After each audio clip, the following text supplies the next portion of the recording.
Untuk PPT saya sudah muncul? Sudah, Bu. Iya, Ibu sudah. Sudah ya. Baik, biar tidak terlalu lama, karena kondisinya puasa ya, kita sama-sama harus bersabar ya. Jadi kalau nanti ada yang jelas, bisa langsung jelas. Kalau misalnya ada yang kurang jelas. Baik, untuk pertemuan hari ini kita akan membahas mengenai akuntansi transaksi pembiayaan musyarakah. Kalau kemarin kita membahas akuntansi transaksi pembiayaan mudharabah. Nah, sebenarnya perbedaan dari kedua transaksi ini letaknya di permodalan. Kalau kemarin di akuntansi transaksi pembiayaan mudharabah itu 100% permodalan dari sohibul mal, mudharib selaku pengelola. Nah, untuk akuntansi transaksi pembiayaan musyarakah ini semuanya ikut andil dalam memberikan modal, entah itu pihak sohibul mal atau pihak bank dan mudharib selaku pengelola. Ini sama-sama memberikan kontribusi modal, gitu ya perbedaannya. Jadi cukup jelas kalau misalnya nanti saya minta menganalisa apa perbedaan yang mendasar mengenai akuntansi pembiayaan mudharabah dengan musyarakah, ya kan? Tanpa harus kalian hafalkan, kalian kan sudah bisa membedakan kalau yang kemarin mudharabah tidak berkontribusi modal tapi memberikan keahlian dan kerjasama antara kedua belah pihak, gitu ya. Nah, selanjutnya ke definisi. Musyarakah berasal dari kata sirka. Sirka artinya percampuran atau interaksi. Nah, secara terminologi, sirka adalah persekutuan usaha untuk mengambil hak atau untuk beroperasi. Jadi adanya kerjasama antara kedua belah pihak yang saling menguntungkan. Yang pasti ya, tidak ada kerjasama inginnya rugi, kan nggak ada ya kan. Nah, menurut PSAK 106, musyarakah adalah akad kerjasama antara dua pihak atau lebih untuk usaha tertentu dengan kondisi masing-masing pihak memberikan kontribusi dana. Nah, ini yang membedakan ya, yang saya agak dengan ketentuan bahwa keuntungan dibagi berdasarkan kesepakatan. Jadi nisbah atau bagi hasil itu sudah disepakati di awal. Sama dengan mudharabah kemarin, keuntungan pun disepakati di awal sebelum melakukan akad kerjasama. Sedangkan kerugian berdasarkan kontribusi dana. Nah, ini yang membedakan di musyarakah ini, kerugian berdasarkan kontribusi dana. Semakin tinggi proporsi dana yang diberikan, maka resikonya juga akan semakin tinggi, gitu ya. Jadi kalau misalkan permodalannya lebih tinggi daripada pengelola dibandingkan bank, maka yang akan bertanggung jawab terhadap kerugian adalah pihak pengelola. Misalkan pengelola lebih tinggi kan dalam memberikan permodalannya. Jadi kerugian maupun nisbah akhirnya berdasarkan kontribusi dana yang diberikan. Gitu ya. Baik, selanjutnya untuk jenis musyarakah berdasarkan apa yang dikerjasamakan ini dibagi dua. Jadi nanti ada beberapa macam musyarakah berdasarkan jenisnya. Untuk jenis yang pertama ini berdasarkan apa yang dikerjasamakan. Yang pertama adalah musyarakah hak milik atau sirkatul amlak. Adalah persekutuan dua orang atau lebih dalam kepemilikan salah satu barang dengan salah satu sebab kepemilikan seperti jual beli, hibah atau warisan. Jadi di sini bisa saja lebih dari dua orang kepemilikan, tapi nanti dalam kepemilikan ini yang menjadi barang yang menjadi kerjasamanya itu hanya cukup satu dengan dasar haknya itu jual beli, hibah atau warisan, gitu ya. Yang kedua adalah musyarakah akad atau sirkatul uqud adalah akad kerjasama dua orang atau lebih yang bersekutu dalam modal atau keuntungan. Jadi ini kerjasamanya sama lebih dari 2 orang pun boleh yang bersekutu dalam modal atau keuntungan. Jadi apapun bentuk kerjasamanya, yang penting modal ini juga sama-sama disepakati di awal serta keuntungannya juga sama. Gitu ya, adanya kesepakatan di awal untuk menjalin kerjasama. Gitu ya. Selanjutnya, jenis musyarakah berdasarkan perbedaan peran dan tanggung jawab pada para mitra yang terlibat.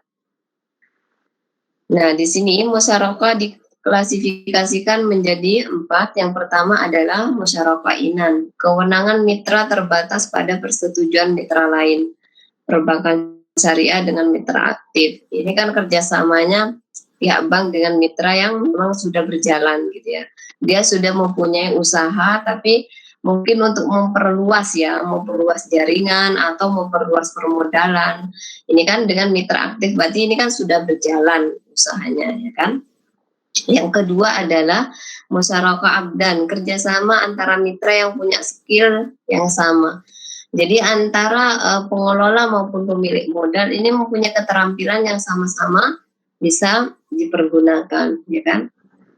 Yang ketiga adalah musyarakah wujud, kerjasama membeli barang dengan menggunakan nama baik salah satu mitra. Jadi ini bentuk kerjasamanya, dia membeli barang tapi menggunakan nama yang sudah anggapannya dia yang sudah mempunyai brand dan lain sebagainya. Jadi kerjasamanya itu dengan orang yang sudah mempunyai nama, dalam artian dia secara pangsa pasar sudah terkenal gitu.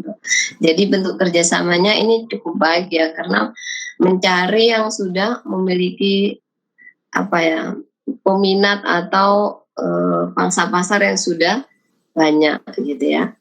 Yang keempat adalah musyarakah mufawadah. Para mitra memiliki kesamaan dalam modal, aktivitas, utang piutang dari awal hingga akhir. Malah ini lebih lengkap lagi ya, semuanya modal, aktivitas, utang piutang dari awal hingga akhir.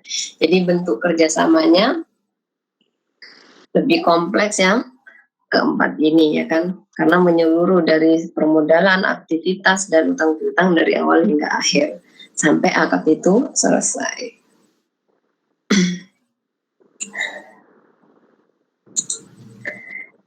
Nah, selanjutnya yang terakhir adalah jenis musyarakah berdasarkan perubahan porsi dana pada para mitra atau kerjasamanya. Yang pertama adalah musyarakah permanen, yaitu musyarakah dengan ketentuan bagian dana setiap mitra bersifat tetap hingga akhir masa akad. Nah, untuk musyarakah permanen ini, kesepakatan permodalan ini sudah ditetapkan di awal. Misalkan saya dengan Ayu Rahma misalnya bekerja sama. Saya sudah menetapkan modal yang saya berikan kepada Ayu misalnya 60 juta, sedangkan Ayu 40 juta. Nah, ini sudah ditetapkan di awal. Tapi beda lagi nanti kalau misalnya ada perubahan, itu tidak masuk dalam kategori musyarakah permanen. Misalnya saya sanggup memberikan modal 60 juta, tapi nanti saya cicil ya. Nah, ini tidak masuk ke dalam kesepakatan, ya kan? Nah, yang kedua adalah musyarakah menurun atau bisa disebut dengan musyarakah mutana kisah, yaitu musyarakah dengan ketentuan bagian dana salah satu mitra akan dialihkan bertahap kepada mitra lainnya, sehingga bagian dananya akan menurun dan pada akhirnya pada masa akad mitra lain tersebut akan menjadi pemilik penuh usaha itu sendiri. Jadi maksudnya musyarakah mutana kisah ini adanya kerjasama antara kedua belah pihak, tapi pihak pengelola ini mampu mengembalikan modal secara berangsur-angsur, katakan seperti itu. Nah, pada saat pengembalian modal tadi sudah dilunasi, secara otomatis hak milik akan beralih kepada siapa?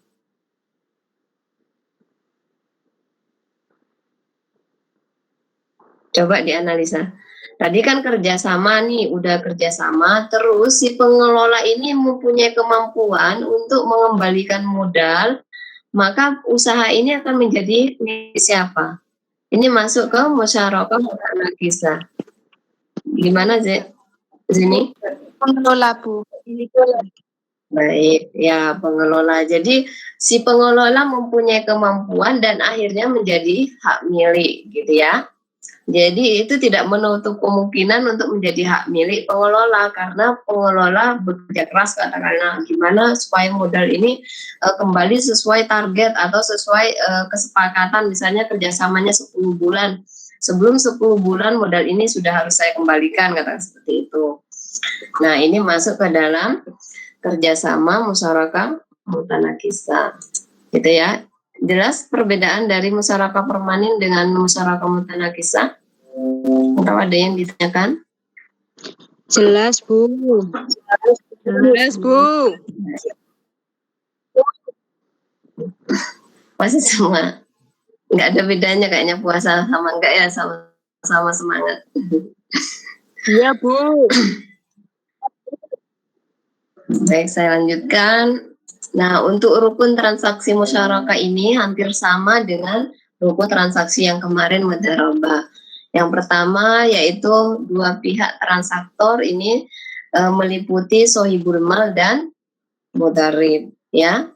Yang kedua adalah objek musyarakah, modal kerja, keuntungan dan kerugiannya.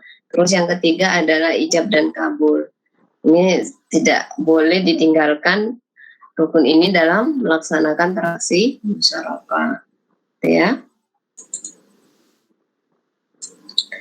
Nah, selanjutnya untuk pengawasan syariah tentang transaksi musyarakah itu, yang pertama adalah meneliti apakah pemberian informasi secara lengkap tentang informasi secara lengkap telah disampaikan oleh bank kepada nasabah.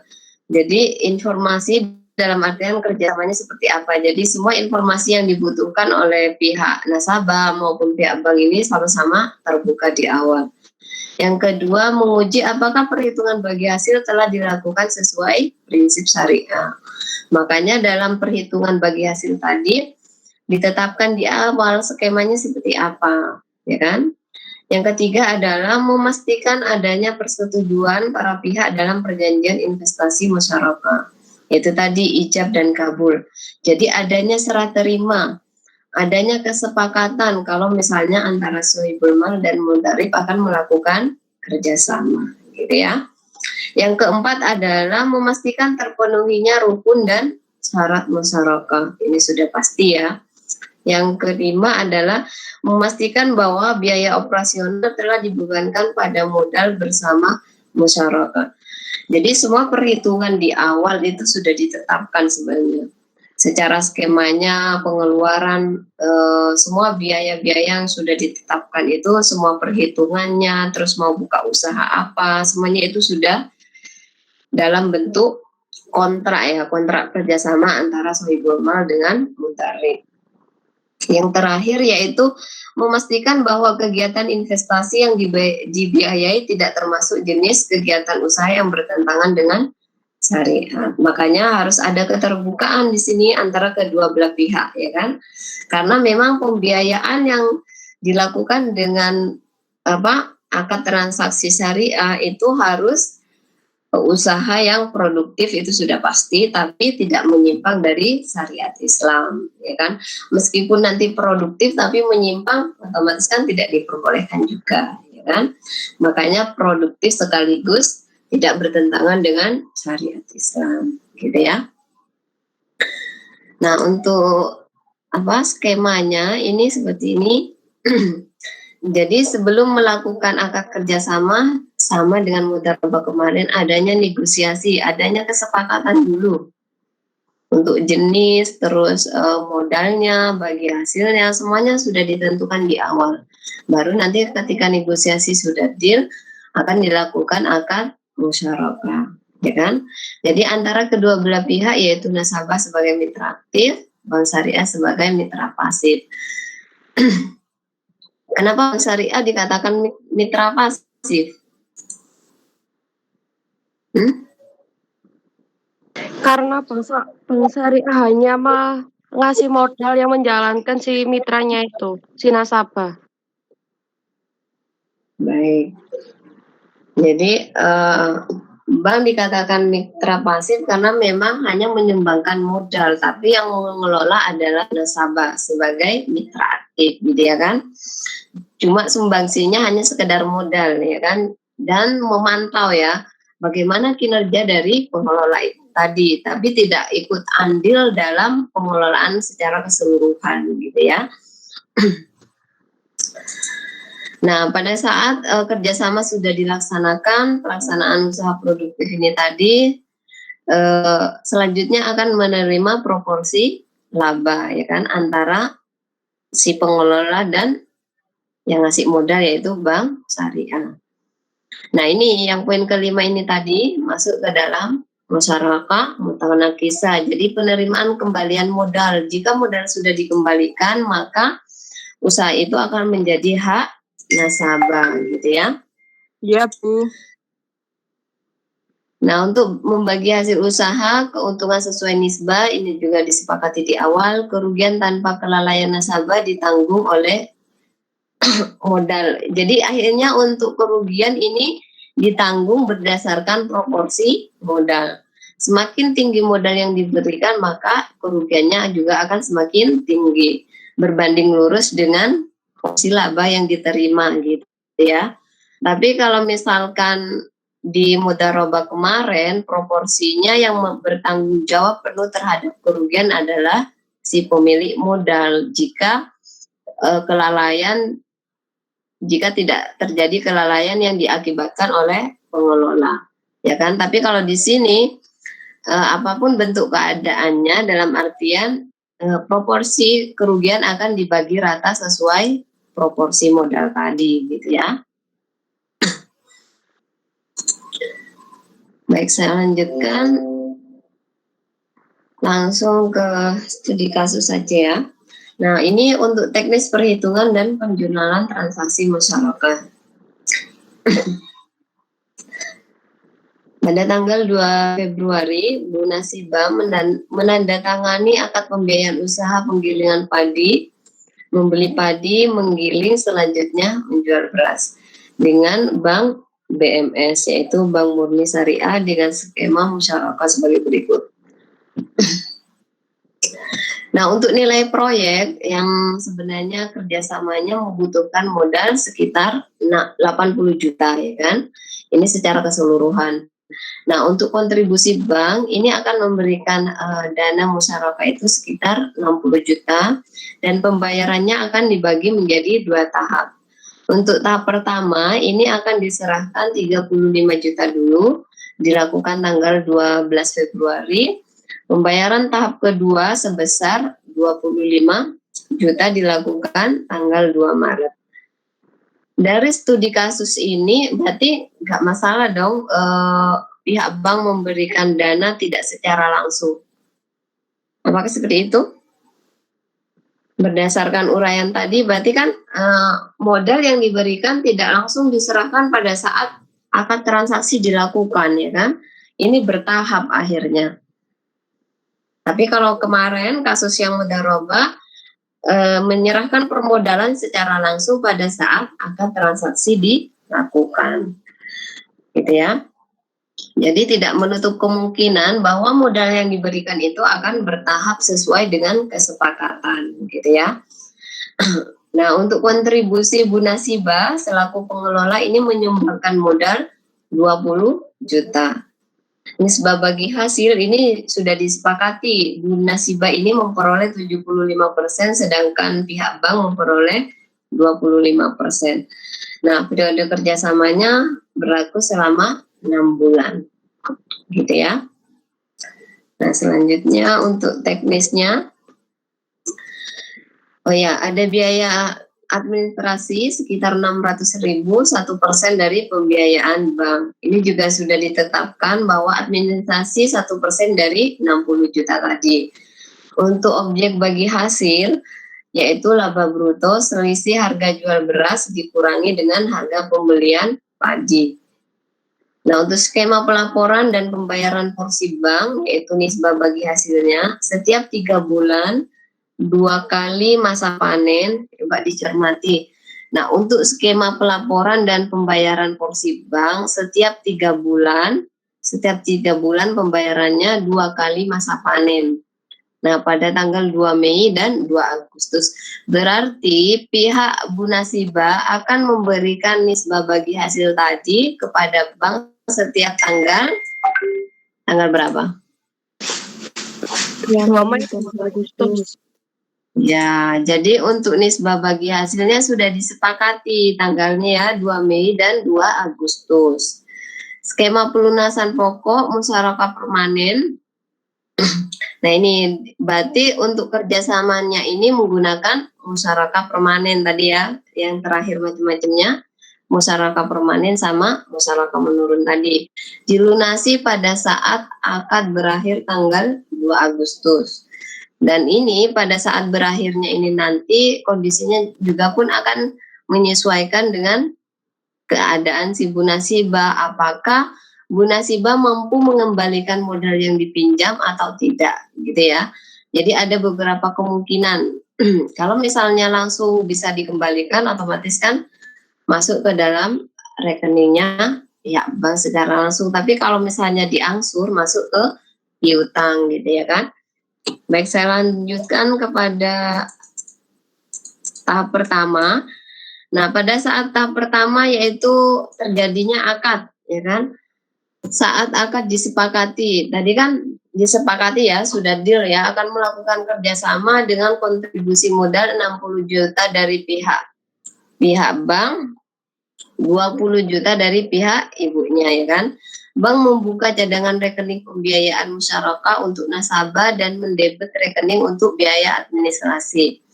Jadi untuk tanggal 2 bulan 2 ini sudah dibuat jurnal pos lawan komitmen administratif pembiayaan pada kewajiban komitmen administratif pembiayaan. Langsung dikenalkan pembiayaan dari administrasi tadi, kas atau rekening nasabah. Ini bisa saja dipotong dari nominal ini atau misalnya dibayarkan secara langsung, ya kan? Terserah ya, tergantung kesepakatan, gitu ya.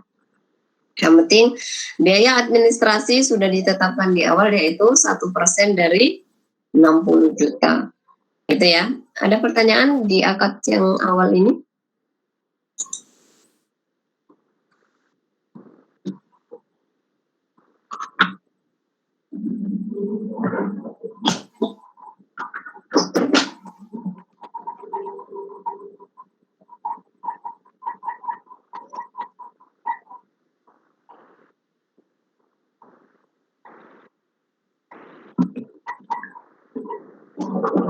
Ada yang ditanyakan? Apa sudah jelas?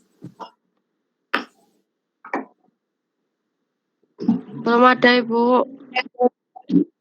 Belum ada ya. Saya lanjutkan ya. Jadi untuk jurnal yang kedua yaitu penerimaan modal. Tadi kan ini sebagai akad awal ya.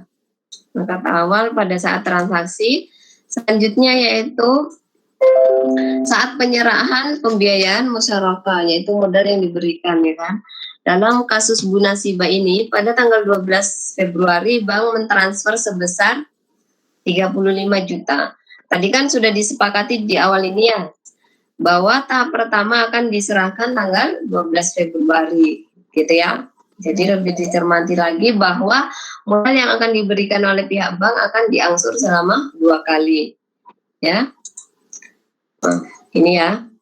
35 juta ke rekening Bu Nasibah sebagai pembayaran tahap pertama. Dan tahap kedua yaitu tanggal 2 Maret, Bank Syariah menyerahkan dana tahap kedua sebesar 25 juta.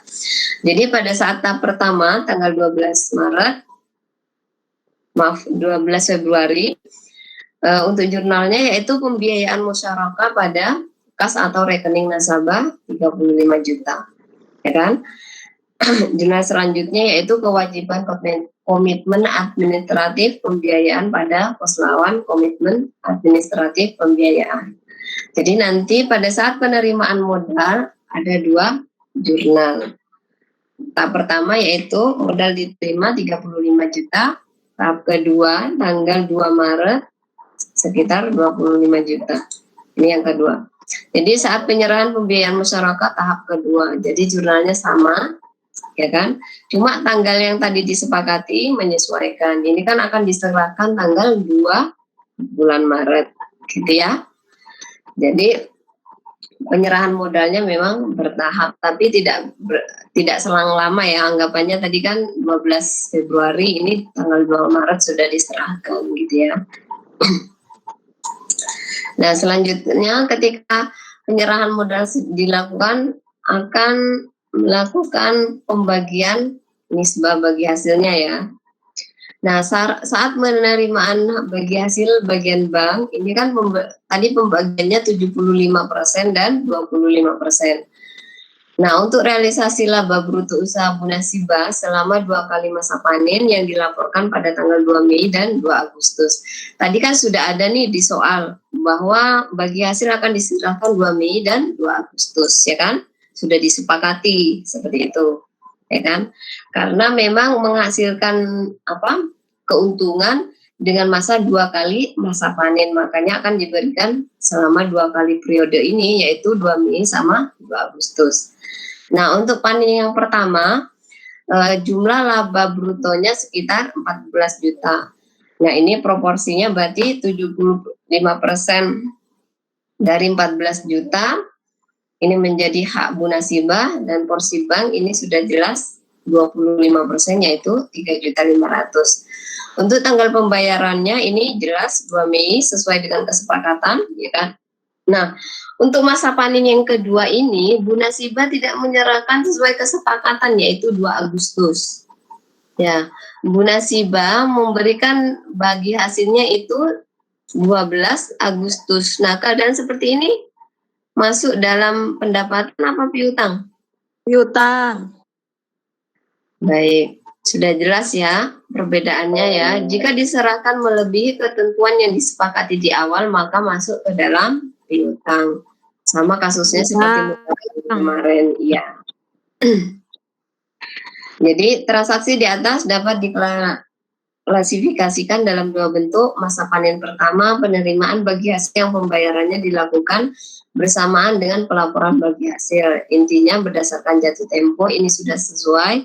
Nah, untuk masa panen yang kedua, ini penerimaan bagi hasil yang waktu pembayarannya berbeda dengan tanggal pelaporan bagi hasil. Ya, tidak sesuai dengan jatuh tempo yang disepakati. Itu ya, jelas ya. Saya lanjutkan. Nah, ini untuk penerimaan bagi hasil yang pembayarannya sesuai dengan jatuh tempo yang disepakati, yaitu 2 Mei. Jadi pada saat tanggal 2 Mei, Bu Nasiba ini menyerahkan bagi hasil kepada bank 3.500.000, ya kan? Sesuai jurnalnya tanggal 2 garing bulan 5, debitnya kas atau rekening nasabah pada pendapatan bagi hasil musyarakah, ya. Nah, untuk yang penerimaan bagi hasil di panen yang kedua ini, karena memang masuk ke piutang, maka ada 2 jurnal, ya kan? Kasusnya, jadi pada saat tanggal 2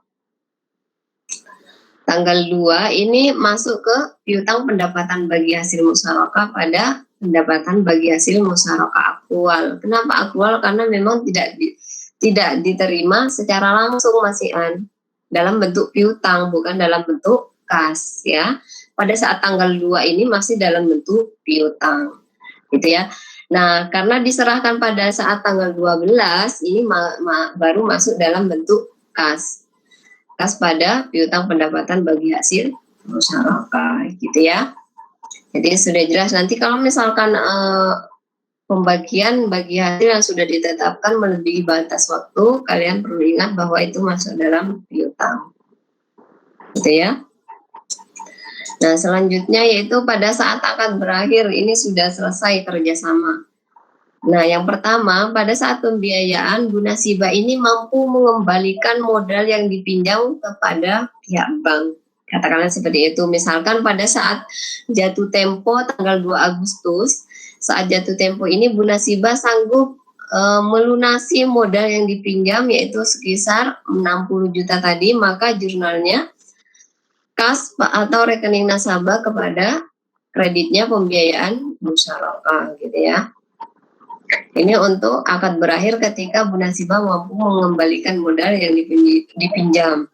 Nah, yang kedua, ketika Bu Nasiba tidak mampu mengembalikan modal musyarakahnya melebihi jatuh tempo yang sudah disepakati, maka masuk ke dalam Jurnal piutang pembiayaan musyarakah jatuh tempo pada pembiayaan musyarakah, gitu ya.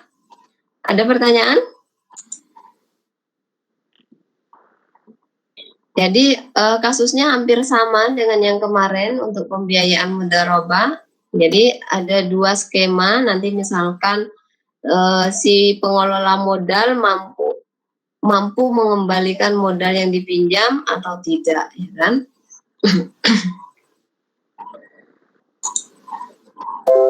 Nah, selanjutnya, jika di kemudian hari nasabah membayar piutang pembiayaan musyarakah jatuh tempo, maka jurnal. Nah, ini kalau misalnya selang berapa bulan Bu Nasibah tadi sudah mampu membayar hutangnya atau modal yang dipinjam tadi, maka jurnalnya kas atau rekening nasabah ininya kreditnya piutang pembiayaan musyarakah jatuh tempo, gitu ya.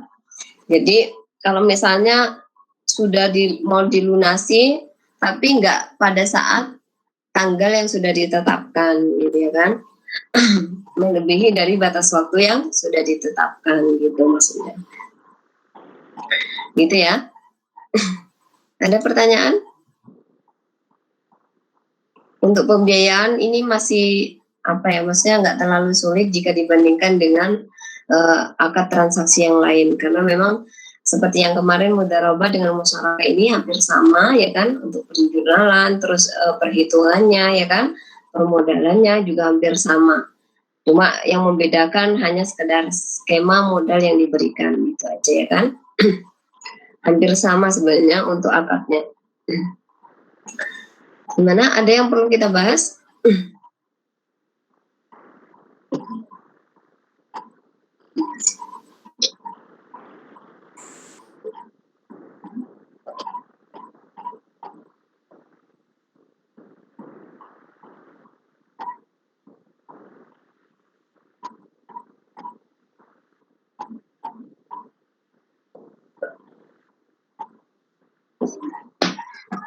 Sudah jelas? Atau ada pertanyaan?